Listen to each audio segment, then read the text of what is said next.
Avery Montgomery stands frozen in the crowded airport terminal as flight attendant Brittany laughs mockingly at his accent. Security guards approach, but suddenly executives in suits rush over. "Mr. Montgomery, the board is waiting in the conference room."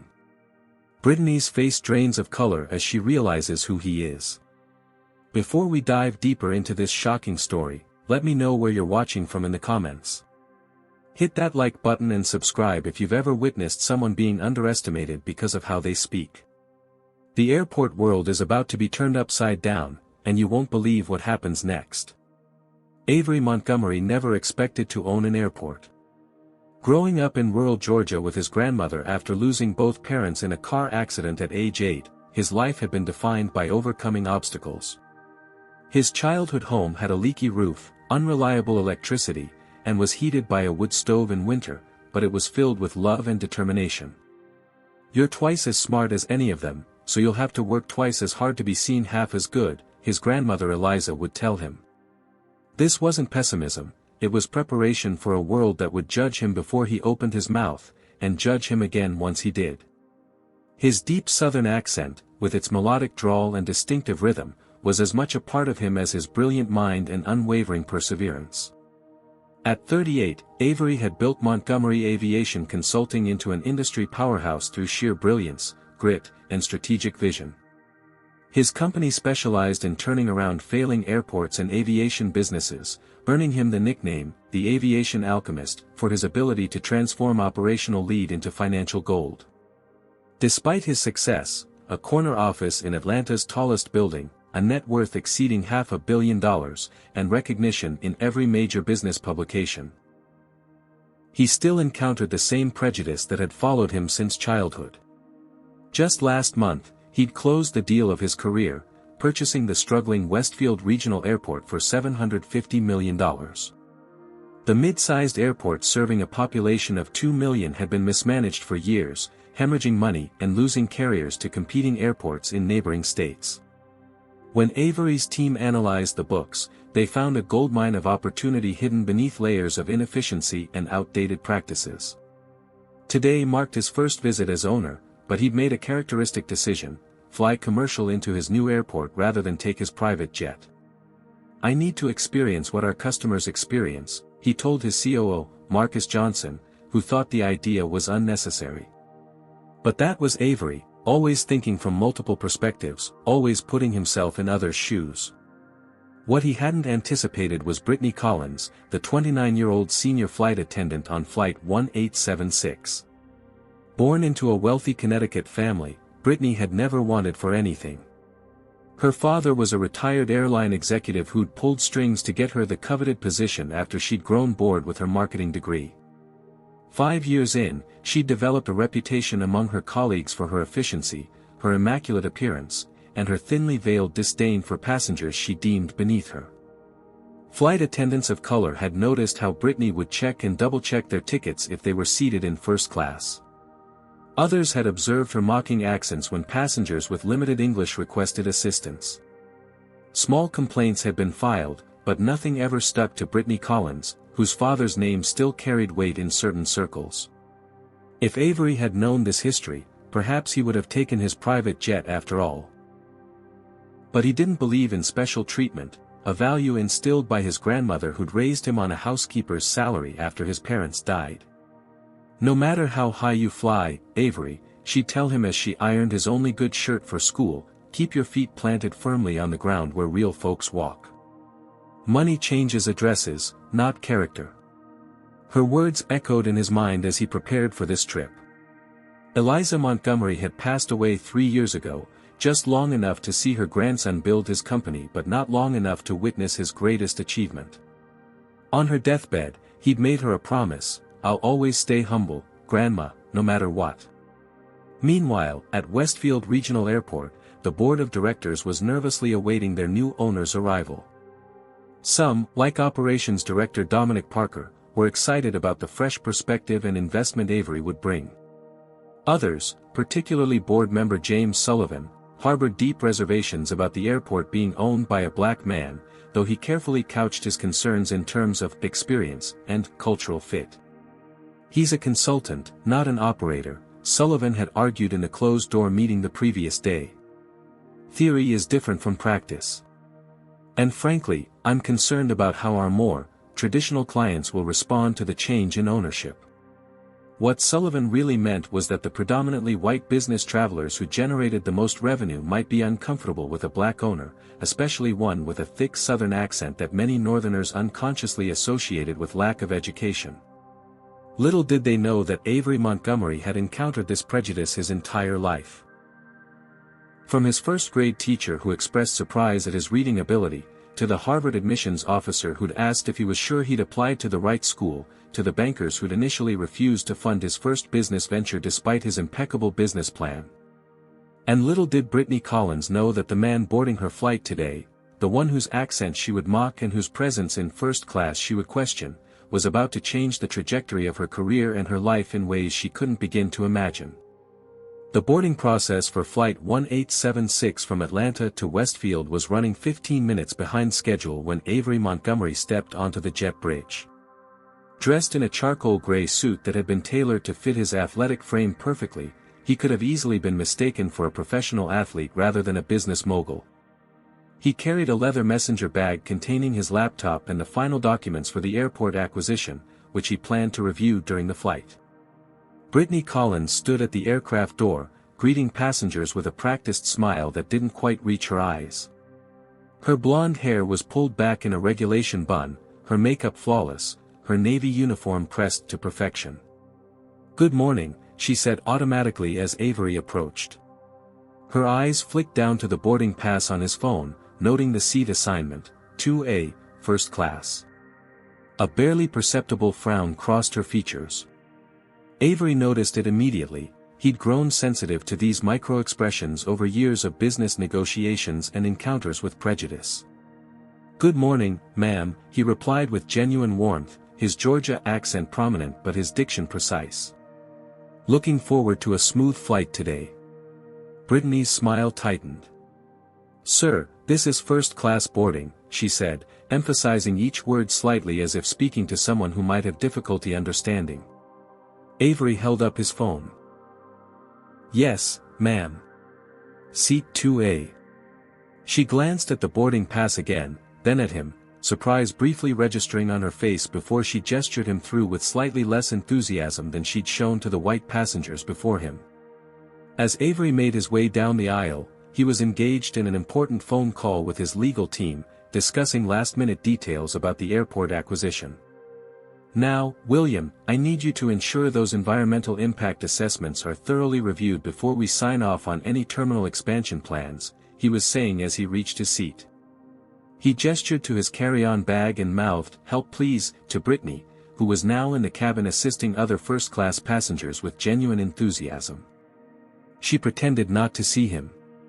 Avery continued his call while trying to manage his bag and find space in the overhead compartment, which was filling quickly.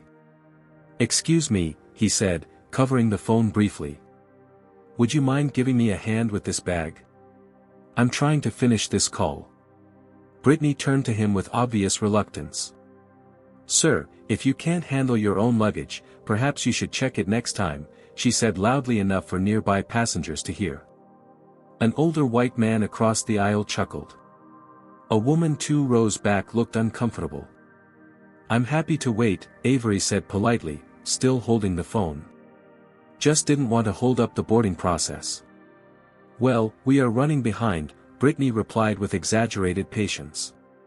She reached for his bag with a sigh, then added under her breath but loud enough for others to hear, "I swear, some people think first class means first-grade service."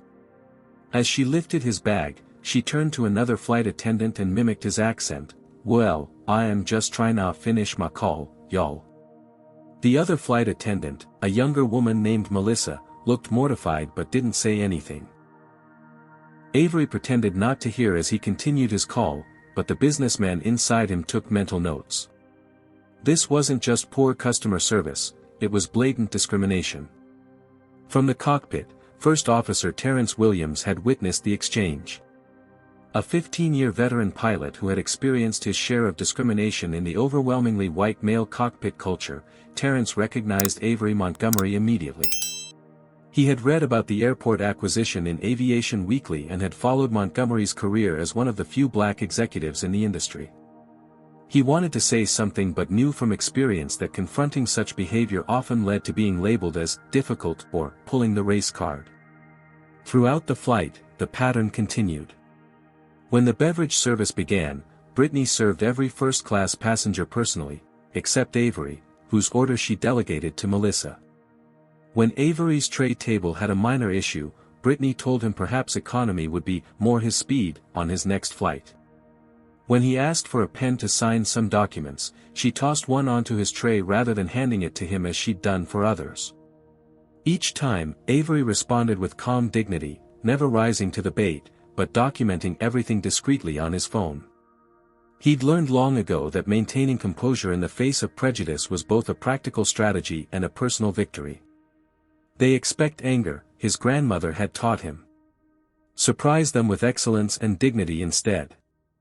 As the plane began its final approach to Westfield Regional Airport, his airport, Avery gazed out the window at the sprawling facility below. He could see the main terminal where inefficient passenger flow created bottlenecks, the poorly positioned cargo area that added unnecessary transit time, and the underutilized western section that could be developed to increase capacity by 30%. What others saw as problems, Avery saw as opportunities. And what Brittany Collins saw as just another passenger to belittle, was in fact the man who now signed her paychecks.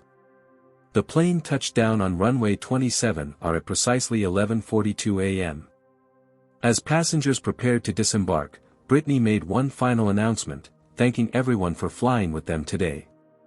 When she reached Avery's row, she added with a smirk, "Hope you enjoyed your first-class experience, sir. Maybe next time you'll feel more comfortable."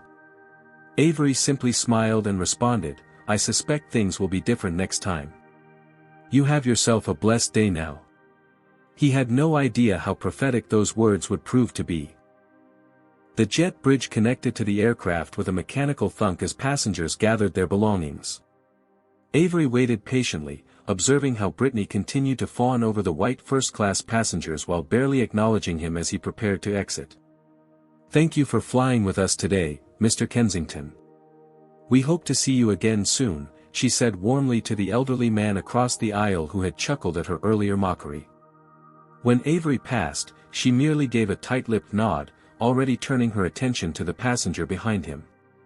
As he walked through the terminal of his new airport, Avery's trained eye noticed at least a dozen operational inefficiencies within the first 5 minutes. The signage was confusing, leading to passengers wandering aimlessly. The security checkpoint had 8 lanes but only 3 were staffed, creating a snaking line that impeded the flow to nearby gates. The food court was positioned in a way that created a bottleneck during peak hours. Avery pulled out his phone and began making voice notes, already formulating solutions. He was so engrossed in his assessment that he almost missed the man approaching him from behind. "Mr. Montgomery?" Avery turned to find Terrence Williams, the first officer from his flight, now in the terminal having completed his post-flight checks. "Yes." Avery responded, extending his hand. "Terrence Williams, first officer on your flight," he said, shaking Avery's hand firmly. "I just wanted to apologize for what happened on board." Avery raised an eyebrow. "You saw that?" "Yes, sir. I witnessed how Ms. Collins treated you, and I want you to know that doesn't represent our airline or most of its employees." Terrence hesitated before adding, "I recognized you from Aviation Weekly's cover story last month, but I didn't say anything because you've been in situations where speaking up caused more problems for you than the person you were defending," Avery finished for him. Terrence nodded, relief evident in his expression. "Exactly. In the cockpit, it's still not always." "I understand completely," Avery assured him. "And I appreciate you coming to speak with me now. That takes integrity." What neither man noticed was Brittany Collins, now walking through the terminal, stopping abruptly when she spotted them talking. She moved closer, pretending to check her phone while straining to hear their conversation. "Actually, Mr. Montgomery," Terrence continued, lowering his voice, I was hoping we might discuss the diversity initiatives you mentioned in your interview. I've been trying to establish a mentorship program for young pilots of color, but it's been difficult to get support from management. I'd be very interested in hearing more about that, Avery replied. In fact, he was interrupted by a commotion as a group of people in business attire hurried toward them, led by a tall black man in his 50s. Mr. Montgomery. There you are, the man called out, slightly out of breath. We've been waiting at the executive entrance. When you didn't arrive, we thought perhaps your flight was delayed. Dominic Parker, the man said, extending his hand. Operations Director. It's an honor to finally meet you in person. The pleasure's mine, Avery replied, shaking his hand. I decided to fly commercial to experience the airport as our customers do. This is First Officer Terrence Williams, who's just been telling me about some interesting ideas for diversity initiatives in aviation. Dominic's eyes widened slightly as he recognized the potential implications. Ah, excellent. We're very open to such discussions at Westfield now. He emphasized the now meaningfully. Behind them, Brittany Collins had frozen in place, the color draining from her face as realization dawned. The passenger she had mocked and belittled was Avery Montgomery, the new owner of Westfield Regional Airport. Mr. Montgomery, the board is waiting in the conference room for our initial meeting, Dominic continued. Your team arrived an hour ago and is already reviewing the operational documents you requested. Wonderful, Avery replied. Terrence, would you mind giving me your contact information? I'd like to continue our conversation about that mentorship program. As they exchanged information, Brittany finally found the courage to approach, her hands trembling slightly. Mr. Montgomery, she said, her voice unnaturally high. I'm Brittany Collins from your flight. I just wanted to personally welcome you to Westfield Regional Airport and apologize for any misunderstandings during the flight. Avery turned to her, his expression neutral but eyes sharp with recognition. Ms. Collins. Thank you for the belated welcome. Brittany's smile wobbled. If there's anything at all I can do to make your stay more comfortable. Actually, Avery interrupted gently, the most helpful thing would be for all staff to treat every passenger with the same respect and courtesy, regardless of their appearance, accent, or perceived status. Don't you agree? Brittany swallowed hard. Yes, of course, sir. Absolutely. Excellent, Avery replied, then turned back to Dominic. Shall we head to that meeting? I'm eager to get started. As they walked away, Avery couldn't help noticing the stark contrast in how people were treating him now versus an hour ago. Airport staff who would have ignored him before now smiled and nodded deferentially. Security personnel who might have singled him out for random screening now stepped aside respectfully. The irony wasn't lost on him, nothing about him had changed except people's perception of his status.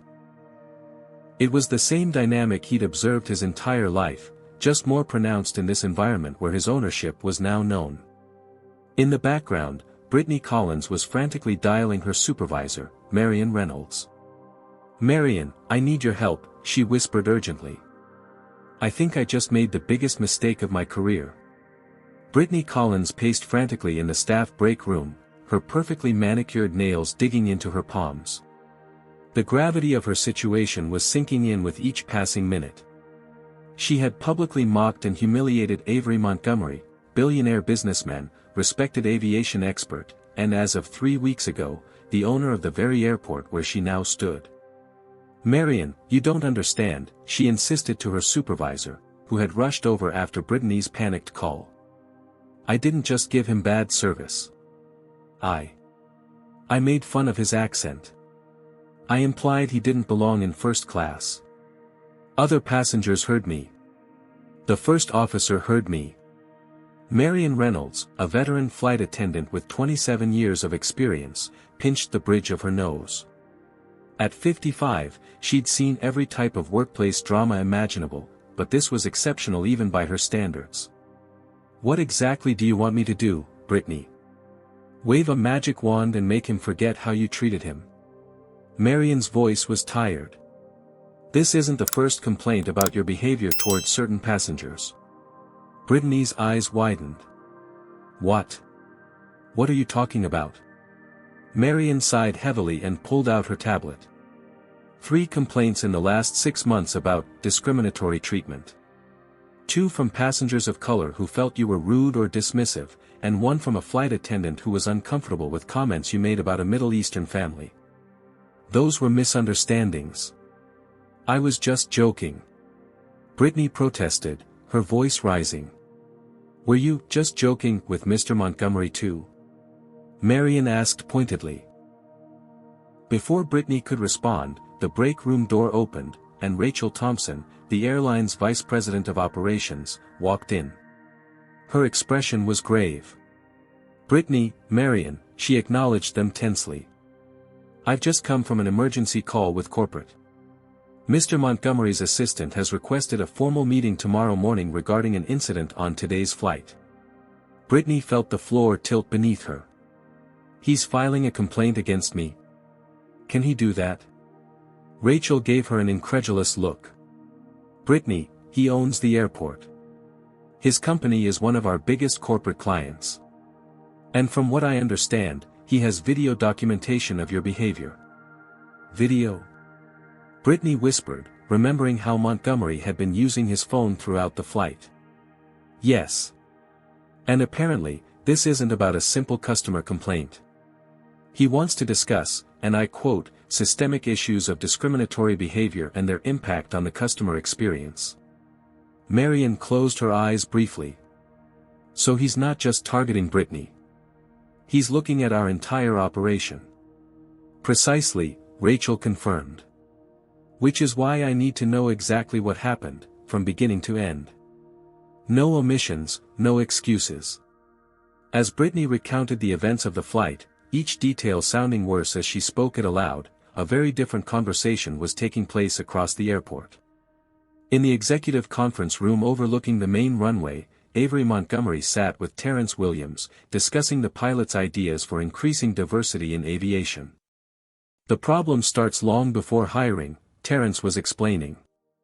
Many young people of color don't even consider aviation as a career because they rarely see pilots who look like them. And flight training is prohibitively expensive without support. Avery nodded, taking notes. What if we established a scholarship fund? Combined with mentorship from current pilots and guaranteed interviews upon completion? Terrence's eyes lit up. That would be transformative. But honestly, I never expected to find support for something like this. Times are changing, Avery replied. Sometimes by choice, sometimes by necessity. Their conversation was interrupted when Rachel Thompson knocked and entered the room, her professional demeanor firmly in place despite her anxiety. Mr. Montgomery, I can't express how deeply sorry we are about your experience today, she began, launching into what was clearly a prepared damage control speech. We would like to offer you our premium loyalty status, complimentary upgrades on all future flights, and... Avery held up his hand, stopping her mid-sentence. Ms. Thompson, I appreciate the gesture, but I'm not interested in VIP treatment for myself. Oh, Rachel faltered. Perhaps compensation would be more appropriate. We could. What I'm interested in, Avery continued calmly, is addressing the underlying issues that allow employees like Ms. Collins to feel comfortable displaying such blatant discrimination. Because I guarantee you, if she treated me that way when she thought I was a regular passenger, she's done it to countless others. Rachel shifted uncomfortably. I understand your concern, Mr. Montgomery, and we take these matters very seriously. But I want to assure you that Ms. Collins's behavior is not representative of our airline's values. Isn't it, though? Terrence interjected, then looked to Avery. Sorry, sir. I didn't mean to speak out of turn. No apology necessary, Avery assured him. Please continue. Terrence turned back to Rachel. I've filed 3 reports about Ms. Collins's behavior toward passengers of color in the past year. Nothing was done. When I asked about it, I was told there was insufficient evidence and that I should focus on flying the plane. Rachel's face flushed. I wasn't aware of those reports. That's part of the problem, Avery noted. These incidents are treated as isolated rather than indicative of broader issues. I'd like to schedule a formal meeting tomorrow with your senior leadership team. And I'd like Ms. Collins to be present. Meanwhile, back in the break room, Marion was delivering some hard truths to Brittany. You need to understand the severity of this situation, Marion said firmly. This isn't just about your job anymore. Your behavior could damage the airline's relationship with the airport, affecting hundreds of employees. But it was just one mistake. I've been an exemplary employee otherwise. Brittany protested. Marion arched an eyebrow. Have you? Because I've been reviewing your file, and there's a pattern here that you've been getting away with because no one important enough complained. Until now. Brittany's phone chimed with a calendar invitation, incident review meeting, 9 a.m. tomorrow, executive conference room. The reality of her situation finally hit her full force. What do I do? She whispered, genuine fear in her voice. You show up, you take responsibility, and you pray that Mr. Montgomery is more forgiving than you deserve, Marion answered bluntly. As the day's events unfolded across Westfield Regional Airport, the power dynamics were shifting in real time. Employees who had previously ignored or tolerated discriminatory behavior were suddenly concerned about accountability.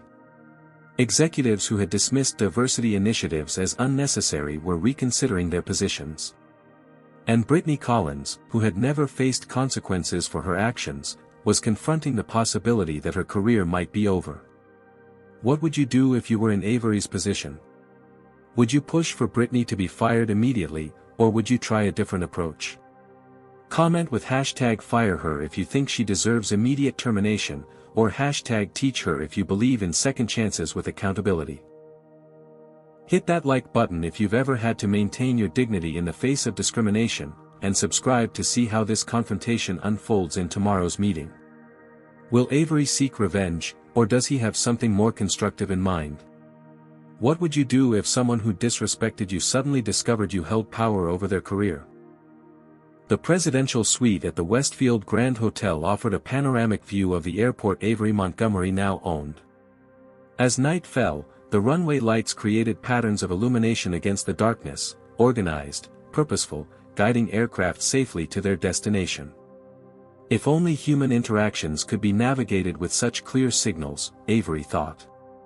He stood at the window, bourbon in hand, contemplating the day's events. The initial board meeting had gone well enough. The executive team seemed competent if somewhat set in their ways. The financial situation was exactly as his team had assessed, not dire, but inefficient, with significant room for improvement. But it was the incident with Brittany Collins that occupied his thoughts.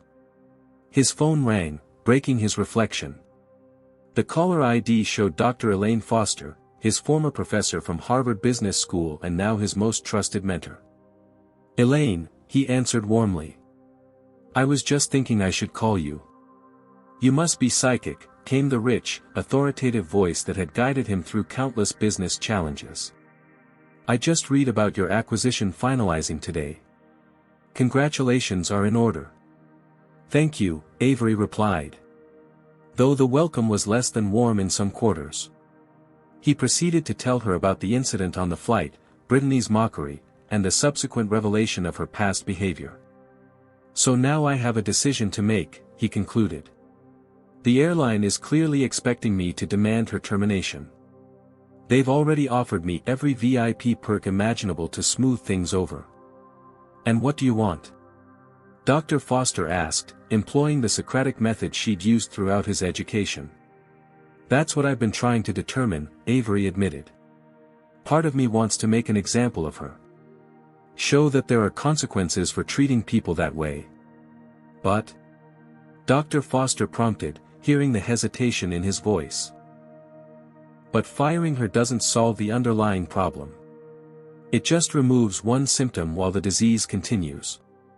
Avery sighed. And if I'm being completely honest, using my position to get someone fired, even justifiably, feels too much like becoming what I've fought against my whole life, someone who uses power to harm rather than help. You've always had a remarkable capacity for seeing the bigger picture, Avery, Dr. Foster noted. It's what makes you a visionary in business. What would that approach look like here? Before Avery could answer, his phone beeped with another incoming call, Marcus Johnson, his childhood friend and now legal counsel. Elaine, can I call you back? Marcus is on the other line. Of course. Trust your instincts on this one, Avery.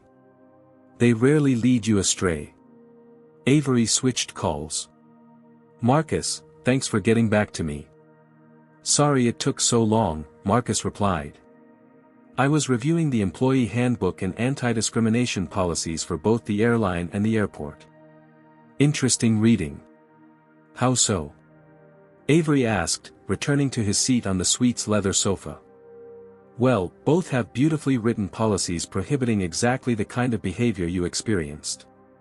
The airlines is particularly impressive: zero tolerance for discrimination, commitment to diversity and inclusion, mandatory training for all employees. Let me guess, Avery interjected. Great on paper, non-existent in practice. Exactly, Marcus confirmed. I did some digging. In the past 5 years, despite numerous complaints filed, not a single employee has been disciplined for discriminatory behavior toward passengers. The complaints are consistently dismissed for lack of evidence or categorized as misunderstandings. Avery wasn't surprised. It was a pattern he'd seen throughout his career: organizations creating policies to shield themselves from liability while doing nothing to address the actual issues. What are my options legally? He asked. Multiple, Marcus replied. As the passenger, you could file a formal discrimination complaint with the Department of Transportation. As the airport owner, you could cite breach of conduct clauses in their operating agreement. Either way, they'd likely settle immediately to avoid publicity. And Brittany Collins? Would almost certainly be terminated. The airline would need a scapegoat, and she's the obvious choice. Avery fell silent, considering the implications. The scenario Marcus described would punish Brittany while allowing the system that enabled her to continue unchanged. It wasn't justice, it was damage control. His thoughts were interrupted by another call, this time from his executive assistant informing him that the airline's CEO, Richard Wilson, had requested a private meeting before tomorrow's formal discussion. After ending the call, Avery found himself reflecting on similar incidents throughout his life and career. He remembered being a 19-year-old college student, working as an intern at a prestigious consulting firm. His supervisor had repeatedly mocked his accent, assigned him menial tasks despite his qualifications, and accidentally excluded him from important meetings. When Avery finally gathered the courage to report the behavior to HR, he was told that perhaps he'd misinterpreted the situation or was too sensitive. A week later, his internship was terminated for performance issues. That experience had nearly derailed his career before it began, leaving him questioning his own worth and abilities.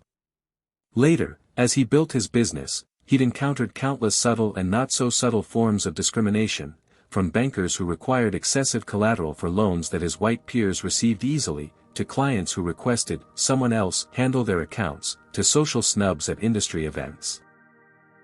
Each time, he'd overcome through excellence and perseverance, just as his grandmother had taught him. But he'd promised himself that if he ever reached a position of true influence, he would do more than just personally succeed, he would change the environments that allowed discrimination to flourish. Now, that moment had arrived. The question was, what approach would create genuine, lasting change rather than merely punitive action? As Avery contemplated his options, across town in a modest apartment, Brittany Collins was facing her own moment of reckoning. She sat on the edge of her bed, scrolling through her social media feed, filled with photos of her enjoying privileges she'd taken for granted her entire life. For the first time, she considered how differently the world treated her compared to someone like Avery Montgomery. Despite his wealth, education, and accomplishments, he'd been deemed unworthy of basic respect because of his accent and the color of his skin. Meanwhile, she'd coasted through life on advantages she'd never earned or even acknowledged. The realization wasn't comfortable, but it was necessary. As the gravity of tomorrow's meeting loomed, Brittany Collins began to understand that the real issue wasn't whether she'd lose her job, it was whether she'd ever truly deserved it in the first place. The executive conference room at Westfield Regional Airport had been designed to impress, with its 20-foot ceiling, wall of windows overlooking the runways, and massive mahogany table that could seat 30. Today, however, the grandeur only seemed to amplify the tension as attendees filed in for the 9 a.m. meeting. Avery Montgomery had deliberately arrived 15 minutes early, choosing a seat that allowed him to observe each person's entrance. He wanted to see their unguarded reactions, the micro-expressions and body language that often revealed more than words. Richard Wilson, the airline's CEO, entered first, flanked by Rachel Thompson and two men Avery presumed were legal counsel. Wilson was in his 60s, with silver hair and the confident bearing of someone unaccustomed to accountability. His private meeting request the previous evening had been declined. Avery preferred transparency over backroom discussions.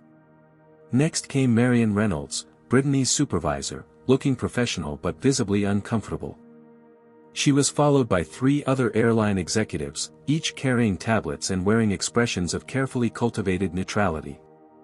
Terrence Williams arrived, hesitating briefly at the doorway before Avery waved him in. "I wasn't sure if I should be here," Terrence admitted quietly as he took a seat beside Avery. "Your perspective is essential," Avery assured him. "Thank you for having the courage to participate." The last to arrive was Brittany Collins. She entered tentatively, her usually confident stride reduced to small, uncertain steps. She'd chosen a conservative black pantsuit rather than her uniform, her hair pulled back severely, her makeup minimal. The transformation from the arrogant flight attendant of yesterday to this subdued figure was remarkable. Avery noted with interest that nobody from the airline acknowledged her presence or offered her a supportive word. She was already being isolated, the sacrifice to be offered if necessary. "Thank you all for coming," Avery began once everyone was seated. "I've asked for this meeting to address an incident that occurred on yesterday's flight, but more importantly, to discuss the underlying issues it represents." Richard Wilson cleared his throat. "Mr. Montgomery, before we begin, I want to express our deepest apologies for any discomfort you experienced. This incident is completely inconsistent with our company values, and we. With all due respect, Mr. Wilson," Avery interrupted gently, "I'd prefer to start with facts rather than apologies. Would you mind if I presented what occurred first?" Wilson looked taken aback but nodded. "Of course." Avery opened his laptop and connected it to the room's display system. "I've compiled a video documenting my experience yesterday." What followed was a carefully edited 3-minute compilation showing Brittany's behavior throughout the flight, captured discreetly from Avery's perspective. Her mockery of his accent, her dismissive treatment, her comments to other staff members, all were presented without commentary, the raw footage speaking for itself. The room fell silent as the video ended. Brittany stared at the table, her face flushed with shame. Richard Wilson and his team looked stunned, clearly having expected something less damning. "That's deeply disturbing," Wilson finally said. "Ms. Collins, this behavior is grounds for immediate termination." "We will, of course." "If I may," Avery interrupted again. "I haven't finished my presentation." He pulled up another file, a spreadsheet showing complaints filed against the airline for discriminatory treatment over the past 5 years, categorized by outcome. The pattern was unmistakable: hundreds of complaints, 0 disciplinary actions. "Where did you get this information?" one of the legal counselors demanded. "Public records, primarily," Avery replied calmly. "The Department of Transportation publishes complaint data. I simply cross-referenced it with court filings and internal records that became available during my acquisition due diligence." He turned to face the airline executives directly. "This isn't about one flight attendant. This is about a corporate culture that enables discrimination while maintaining the appearance of opposing it." Terrence Williams, who had been silent until now, spoke up. "Mr. Montgomery's experience wasn't unusual. I've witnessed similar incidents repeatedly, reported them through proper channels, and seen them disappear into the void. Richard Wilson's expression hardened. That's a serious allegation, Mr. Williams. Our airline has been recognized for its diversity initiatives. Recognition based on policies, not practices, Avery noted. I'm curious, what percentage of your pilots are people of color? Wilson shifted uncomfortably. I don't have those exact figures. 4%, Terrence supplied. Compared to 13% in the general population. And senior leadership? Avery pressed. 2%, Terrence continued. One executive vice president who is Asian American. The tension in the room was palpable. Rachel Thompson, sensing the conversation spiraling beyond damage control, attempted to redirect. Mr. Montgomery, we sincerely appreciate you bringing these concerns to our attention. Perhaps we could discuss a suitable resolution. We're prepared to offer compensation for your negative experience, along with a commitment to reviewing our procedures. Avery smiled slightly. Ms. Thompson, I'm not interested in compensation. What I'm proposing is a partnership. This clearly wasn't what anyone had expected. Richard Wilson leaned forward, intrigued despite himself. What kind of partnership? A comprehensive overhaul of how we approach these issues, Avery explained. Not just diversity training that checks a box, but structural changes to recruitment, advancement, accountability, and corporate culture. He turned to Brittany, who had remained silent throughout. Ms. Collins, I have a question for you. Why did you treat me the way you did yesterday? All eyes turned to Brittany. She looked up, startled at being directly addressed. She began, her voice barely audible. I don't have a good answer. I made assumptions based on how you spoke. I thought. She trailed off, unable to complete the humiliating admission. You thought my accent indicated lower intelligence or education, Avery finished for her. You made a judgment about my worth based on superficial characteristics. And you felt comfortable expressing that judgment because the environment allowed it. Brittany nodded, tears welling in her eyes. Yes. I'm truly sorry, Mr. Montgomery. What I did was inexcusable. Actually, Avery said thoughtfully, what's inexcusable is that no one ever taught you why it was wrong. You've been allowed, perhaps even encouraged, to believe that certain ways of speaking, looking, or being are inherently superior to others. He addressed the room at large. I'm not interested in punishing Ms. Collins. I'm interested in transforming the system that shaped her beliefs and enabled her behavior. Richard Wilson, recognizing the conversation had moved beyond simple damage control, leaned back in his chair. What exactly are you proposing, Mr. Montgomery? A three-part initiative, Avery replied promptly. First, mandatory cultural competency training for all staff, not the superficial kind you've been doing, but comprehensive education with ongoing assessment. Second, structural changes to recruitment and advancement practices to address the disparities Mr. Williams highlighted. And third, a complete overhaul of how discrimination complaints are handled, with transparent reporting and genuine accountability.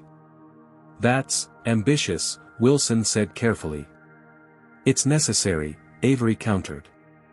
And as the owner of this airport and a major client of your airline, I'm in a position to insist on it. The implications hung in the air. Wilson glanced at his legal team, who nodded almost imperceptibly. And Ms. Collins? Wilson asked, still expecting some demand for her termination. Avery turned to Brittany. Ms. Collins has a unique perspective now. She's experienced both sides of this issue. Perpetrating discrimination and facing its consequences. That makes her particularly qualified to contribute to our initiative. Brittany looked up in shock. You want me to help? I want you to learn, grow, and then help others do the same, Avery clarified. Starting with developing a case study based on this incident for use in training. For the first time since the meeting began, Brittany's expression showed something other than shame, a glimmer of purpose. As the discussion continued, outlining specifics of the initiative and establishing timelines, a shift occurred in the room. What had begun as damage control evolved into something more constructive, a genuine commitment to change, backed by the leverage of Avery's position and the moral authority of his approach. By the time the meeting concluded 3 hours later, the framework for transformation was in place. Richard Wilson, initially defensive, had become cautiously supportive as he recognized both the business advantages and the moral imperative of Avery's proposal. As everyone filed out, Terence lingered behind. "That wasn't what I expected," he admitted to Avery. "I thought you'd demand her firing and move on. Would that have changed anything fundamental?" Avery asked. "No," Terence acknowledged. "They would have made an example of her while the real problems continued." "Exactly," Avery smiled. "My grandmother always said, when you're given lemons, don't just make lemonade, plant lemon trees. This is an opportunity to create lasting change, not just momentary satisfaction." As they left the conference room, neither man noticed Brittany Collins watching them from the hallway, her expression thoughtful, the first steps of a personal transformation beginning to take shape in her mind. 3 months after the confrontation in the conference room, Westfield Regional Airport hummed with a different energy. Construction crews worked on terminal renovations designed to improve passenger flow. New digital signs in multiple languages guided travelers more effectively. And in Training Room C, Brittany Collins stood before 20 airline employees, her hands trembling slightly as she began her presentation. "3 months ago, I made a mistake that should have ended my career," she began, her voice steadier than she felt. "I discriminated against a passenger because of his accent and race. That passenger turned out to be Avery Montgomery, the new owner of this airport." She clicked to the next slide, showing the video that had been played in the conference room. Watching herself mock Avery's accent still made her stomach clench with shame. "But this story isn't about how I almost got fired," she continued.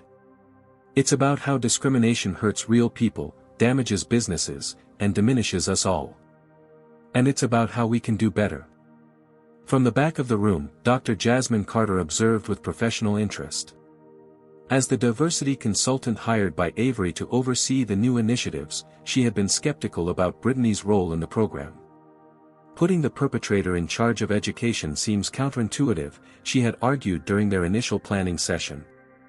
"Sometimes the most powerful teachers are those who've learned the hardest lessons," Avery had replied. "Besides, she won't be in charge, she'll be contributing her perspective under your guidance." Now, watching Brittany present the case study they developed together, Dr. Carter had to admit there was merit to Avery's approach. The employees were engaged in a way she rarely saw in mandatory training sessions, asking thoughtful questions and sharing their own experiences with surprising candor. When the session ended, Dr. Carter approached Brittany. "That was impressive. You've clearly done your research beyond just telling your story." Brittany nodded. "Once I started reading about implicit bias and microaggressions, I couldn't stop. I kept recognizing patterns from my own behavior, things I never even questioned before." "That's how growth begins," Dr. Carter replied. "Recognition leads to reflection, which enables change."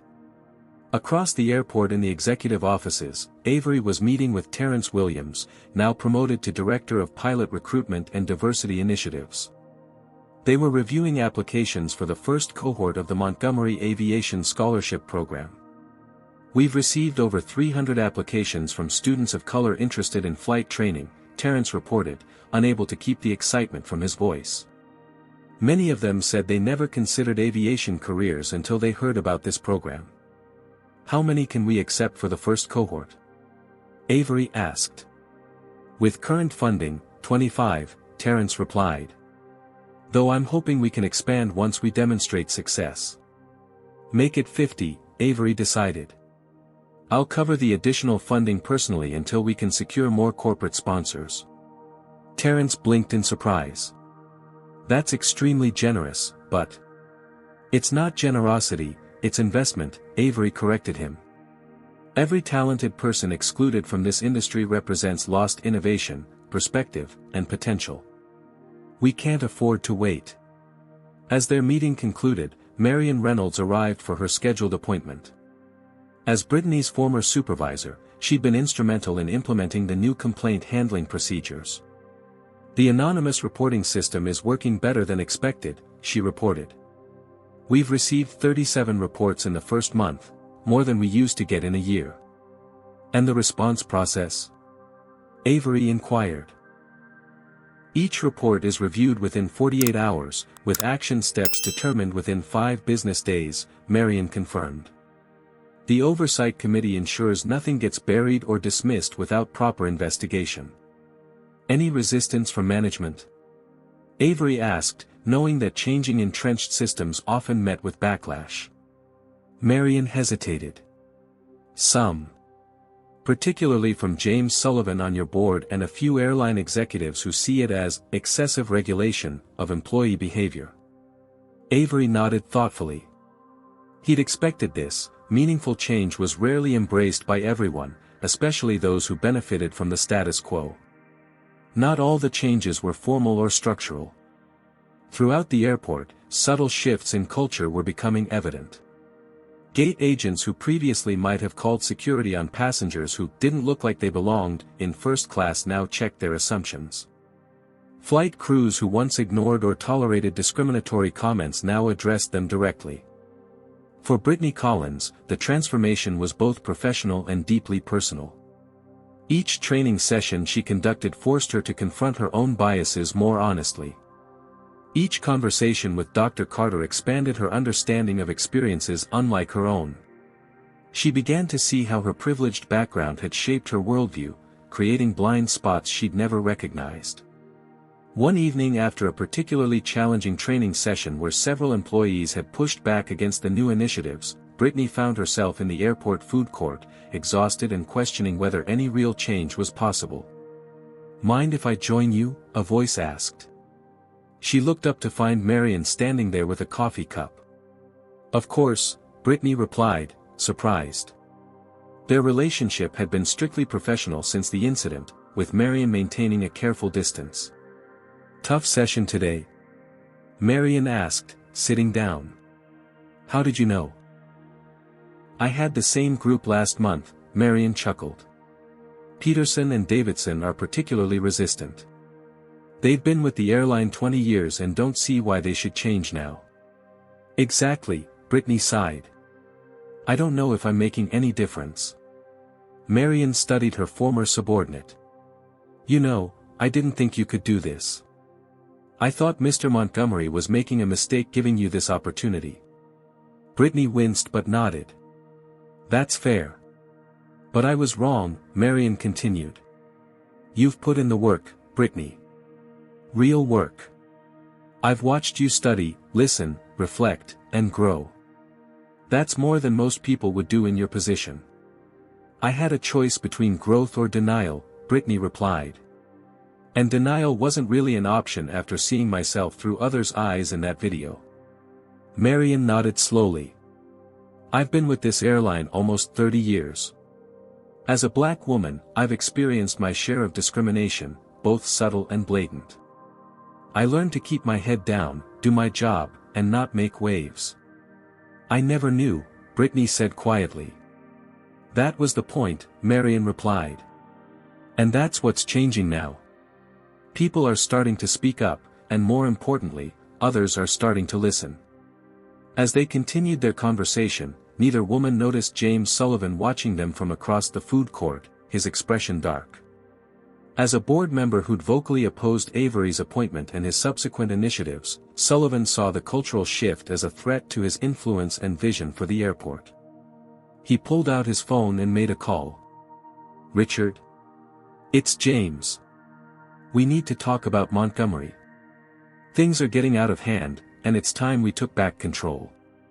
While Sullivan plotted in the shadows, the transformation at Westfield Regional Airport continued.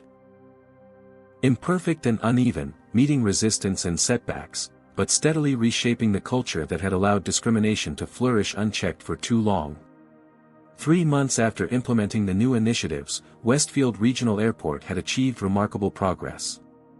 Customer satisfaction scores had risen 15%.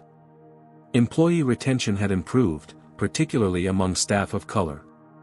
The Montgomery Aviation Scholarship had received national attention, with major carriers inquiring about replicating the program. But beneath the surface of success, troubles were brewing. Avery Montgomery sat in his office reviewing financial reports with growing concern. Projected revenue was down significantly compared to pre-acquisition forecasts. Construction costs for terminal improvements had exceeded estimates by nearly 30%.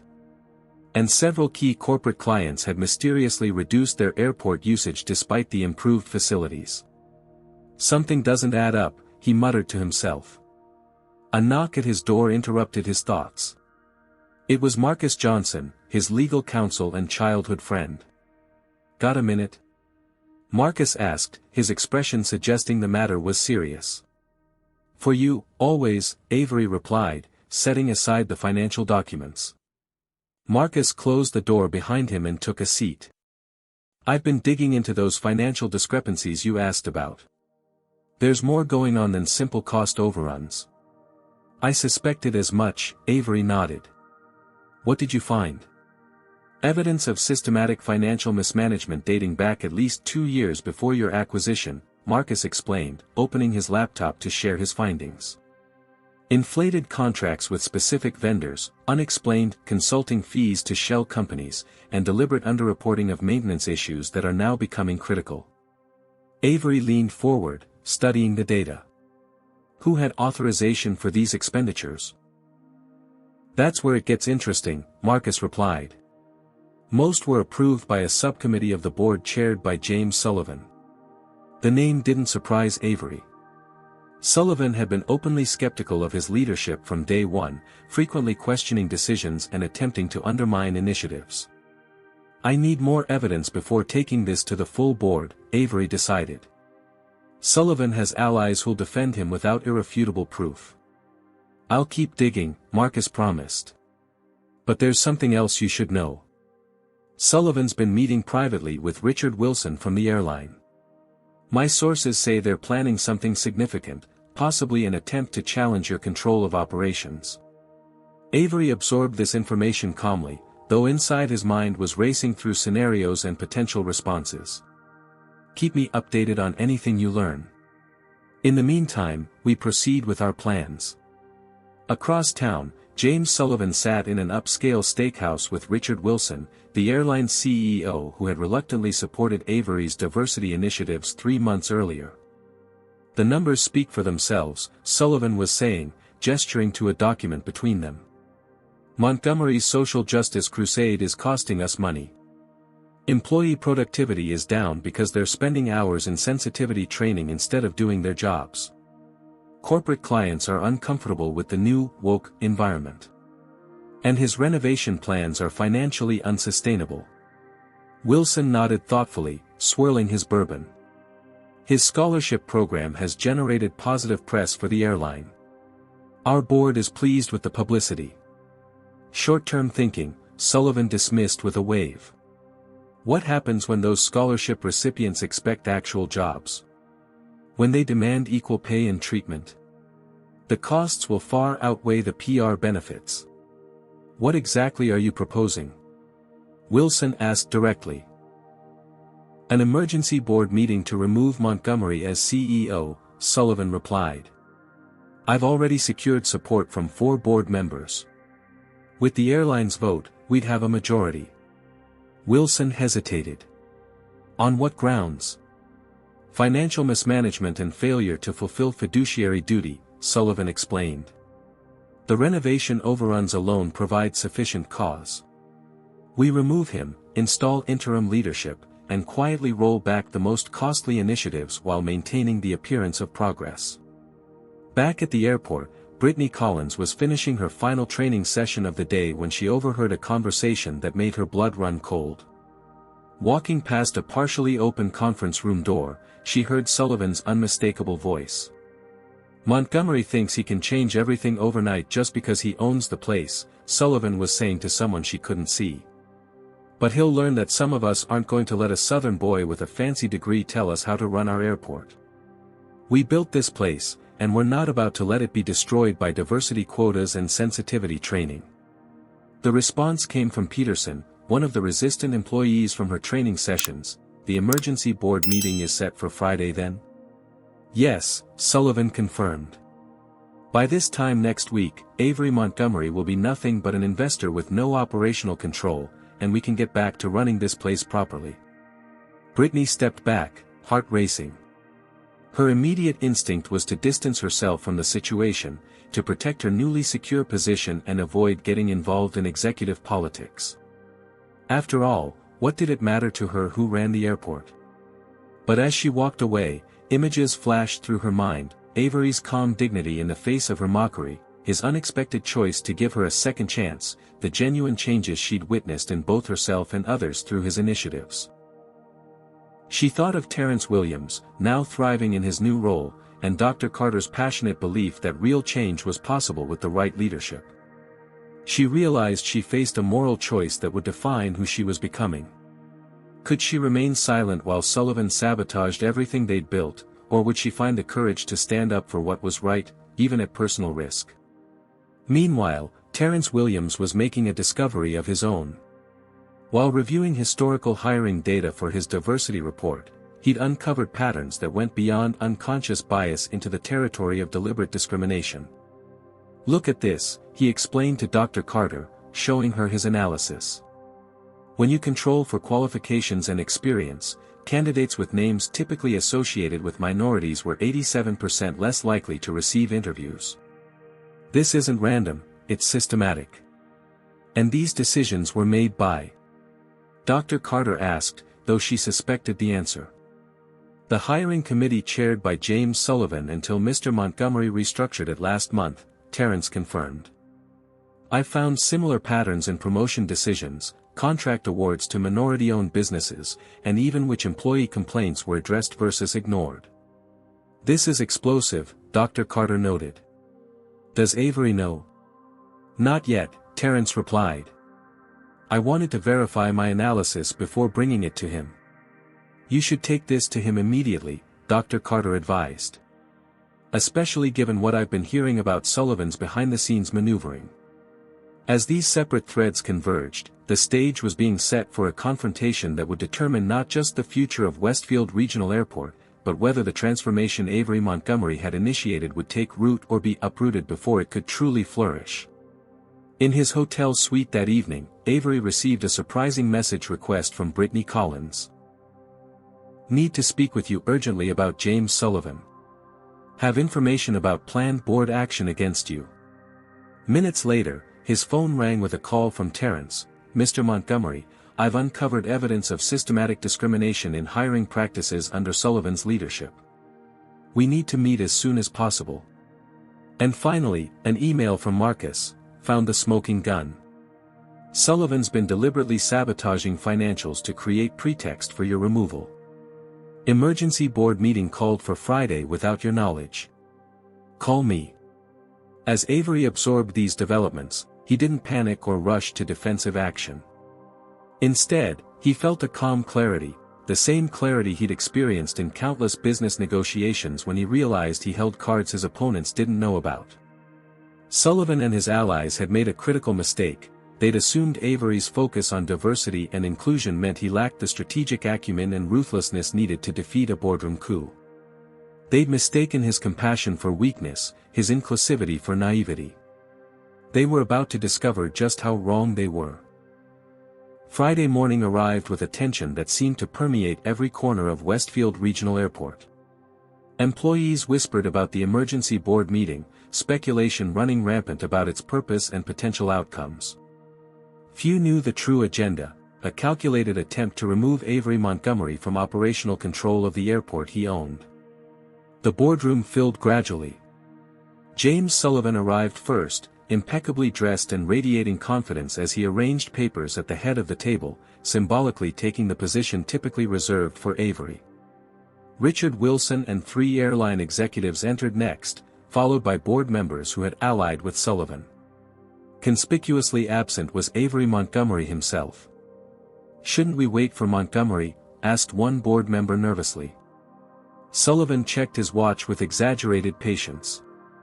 We've given him ample time to arrive. His absence only underscores the concerns that prompted this meeting. He nodded to his assistant, who distributed folders to each attendee. The financial data speaks for itself. Construction overruns, declining revenue projections, corporate client dissatisfaction. Montgomery's inexperience in airport operations is causing measurable damage to our bottom line and reputation. The board members opened their folders, murmuring as they reviewed the carefully curated data Sullivan had prepared. I move that we invoke Section 7.3 of the Ownership Agreement, Sullivan continued smoothly, removing Avery Montgomery as CEO while maintaining his investor status. This would allow us to install experienced leadership to correct course before further damage occurs. Richard Wilson frowned slightly. This seems precipitous. Perhaps we should. The boardroom doors swung open. Avery Montgomery walked in, dressed not in his usual impeccable suit but casual business attire, a subtle signal that this was not the formal meeting Sullivan had planned. Behind him came Marcus Johnson, Terrence Williams, Dr. Jasmine Carter, and, to everyone's visible surprise, Brittany Collins. Gentlemen, ladies, Avery greeted them cordially. I apologize for the confusion. It seems there was a miscommunication about this meeting's purpose and authority. Sullivan's expression hardened. There's no confusion, Montgomery. As board chairman, I have the authority to call emergency sessions when circumstances warrant. As chairman of a subcommittee, Avery corrected calmly, you have authority to call subcommittee meetings. Full board meetings require my approval as CEO and majority owner. He placed his own stack of folders on the table. However, since we're all here, I'm happy to address the concerns you've raised, and several you haven't. The atmosphere in the room shifted perceptibly as Avery distributed his materials with calm precision. You'll find 3 sections in these packets, he explained. The first addresses the financial discrepancies Mr. Sullivan has presented. You'll note that the construction overruns he cites were primarily due to previously deferred maintenance issues that were deliberately concealed during the acquisition process, by a committee chaired by Mr. Sullivan. Sullivan's face flushed. That's preposterous. You can't possibly.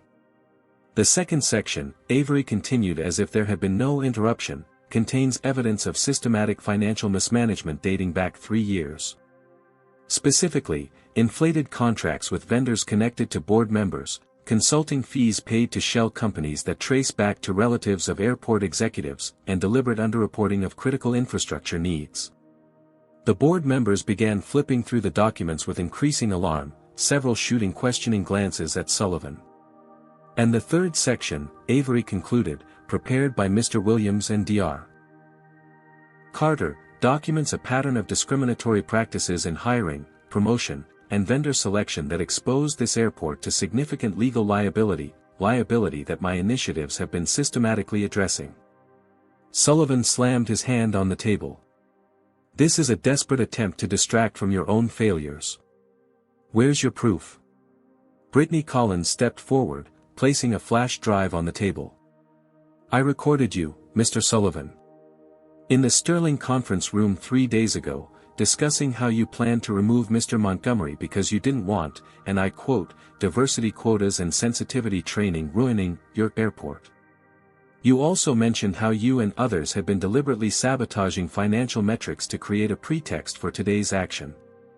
The room fell silent as the implications sank in. Sullivan's face cycled through shock, rage, and finally calculation as he searched for a way out. Even if there were some irregularities in past operations, he began carefully, they preceded Montgomery's ownership and have no bearing on his current performance. And Ms. Collins hardly represents a credible witness, given her own documented behavioral issues. Which is why I didn't rely solely on Ms. Collins's evidence, Avery replied. Mr. Johnson has completed a thorough forensic accounting analysis, verified by an independent firm. The results are conclusive and have been provided to the appropriate regulatory authorities. Sullivan's confident facade finally cracked. You're bluffing. You wouldn't risk damaging the airport's reputation with external investigations. I'm not bluffing, Avery said simply. And I'm not afraid of short-term disruption in service of long-term integrity. That's the difference between us, James. You see diversity initiatives as PR exercises. I see them as essential to building a sustainable, ethical business. He turned to address the full board. I didn't come here today to defend my leadership. I came to offer each of you a choice.